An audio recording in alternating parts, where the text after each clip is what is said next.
جس کا سینہ آقائے کریم صلی اللہ علیہ وسلم کی محبت سے لبریز ہو. اور یہ بات یاد رکھنا، جس کے سینے میں عظمت رسالت مآب صلی اللہ علیہ وسلم نہ ہو، نہ اس کے سجدے قبول ہے، نہ اس کے روزے قبول ہے، نہ اس کا حج قبول ہے، نہ اس کی زکوٰۃ قبول ہے.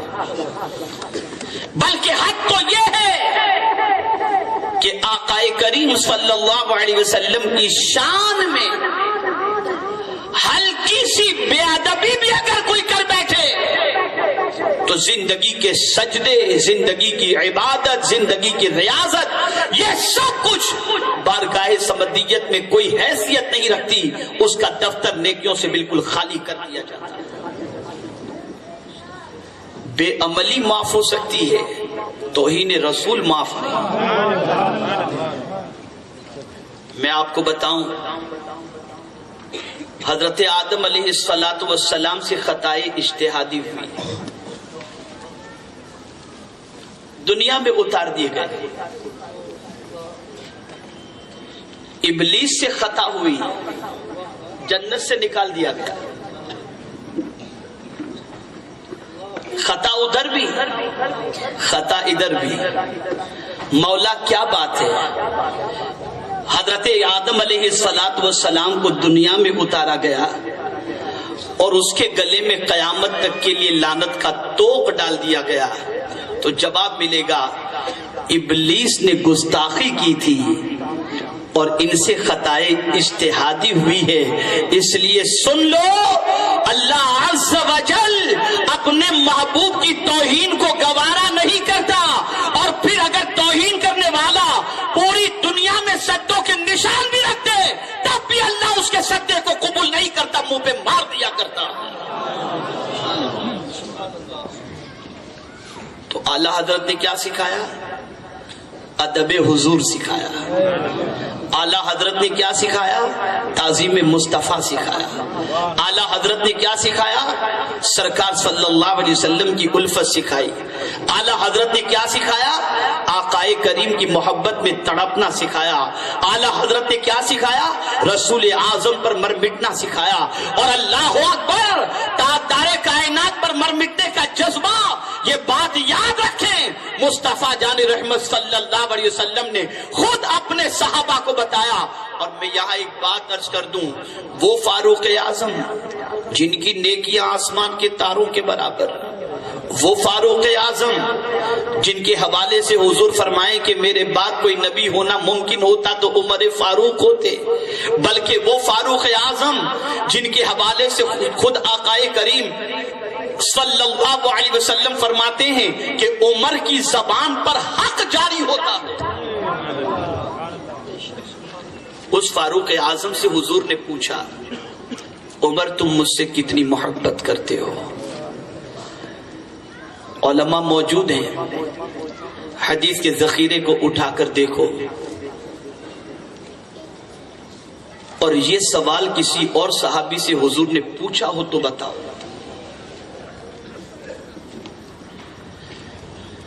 یہ سوال حضور نے فاروق اعظم ہی سے پوچھا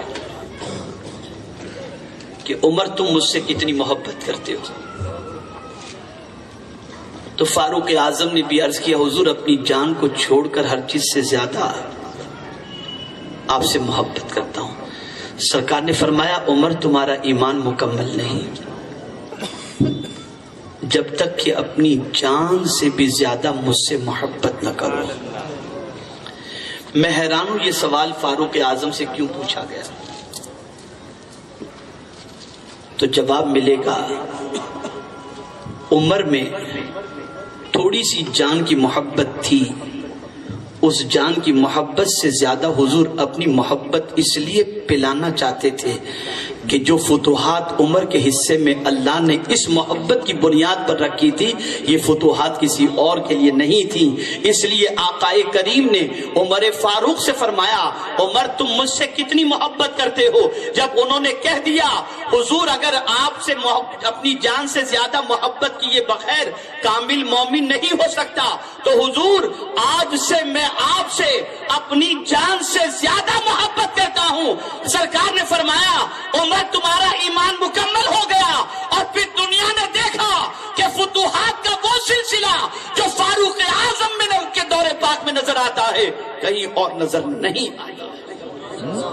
سرکار نے محبت پلائی، ہر صحابی حضور سے محبت کرتے تھے، سب کے دل میں جان سے زیادہ محبت تھی، لیکن ان کی کامیابی اور کامرانی اور فتوحات کے حوالے سے جو جلال تھا اور جو کمال تھا، اس بنیاد پر آقا کریم صلی اللہ علیہ وسلم کی الفت کی بنیاد پر اتنی فتوحات اور اتنی کامیابی اللہ نے ان کے ہاتھ پر جاری فرما دی۔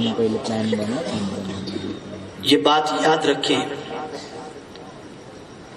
یہ اعتراض کیا جاتا ہے کہ اعلی حضرت حضور صلی اللہ علیہ وسلم ہی کا تذکرہ کرتے ہیں، کھاتے ہیں تو حضور کا تذکرہ، پیتے ہیں تو حضور کا تذکرہ، اٹھتے ہیں تو حضور کا تذکرہ، چلتے ہیں تو حضور کا تذکرہ، ہر جگہ حضور کا تذکرہ، رب کی بات ہی نہیں،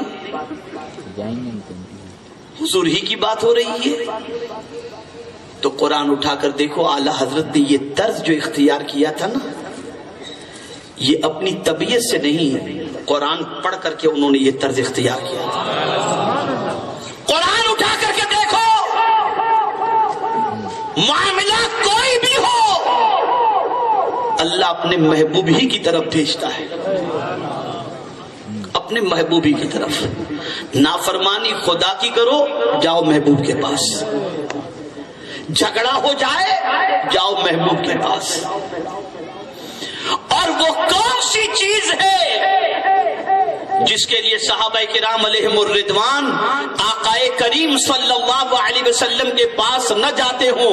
ہر چیز کے لیے صحابہ جب بھی گئے، پیاس لگی تو حضور کے پاس، کھانا کم پڑا تو حضور کے پاس، آنکھ کی پتلی نکل گئی تو حضور کے پاس، اولاد کا معاملہ تو حضور کے پاس، شفا کا معاملہ تو حضور کے پاس، تنگ دستی کا معاملہ تو حضور کے پاس۔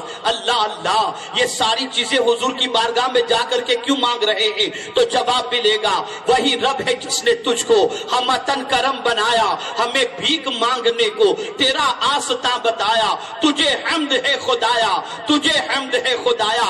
ارے لوگوں، یہ بات اچھی طرح ذہن میں رکھ لو، دنیا کے مسائل ہو تب بھی حضور کے ذریعے اللہ حل فرماتا ہے، اور قیامت کی پریشانیاں بھی اللہ اگر حل فرمائے گا تو مصطفیٰ کے صدقے ہی میں حل فرمائے گا۔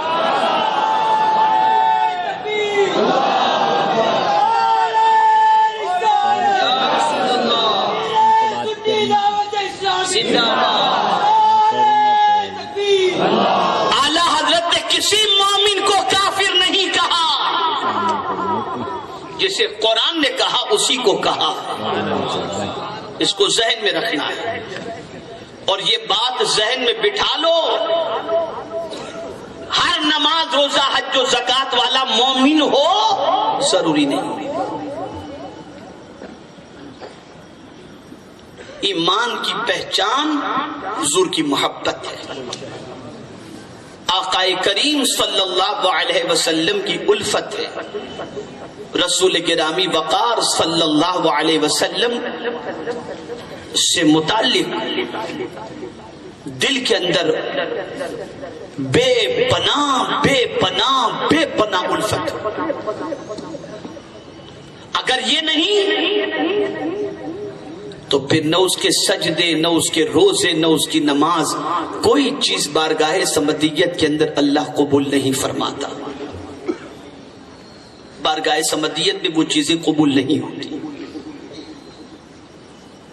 ہماری ویڈیو کو لائک شیئر ضرور کریے۔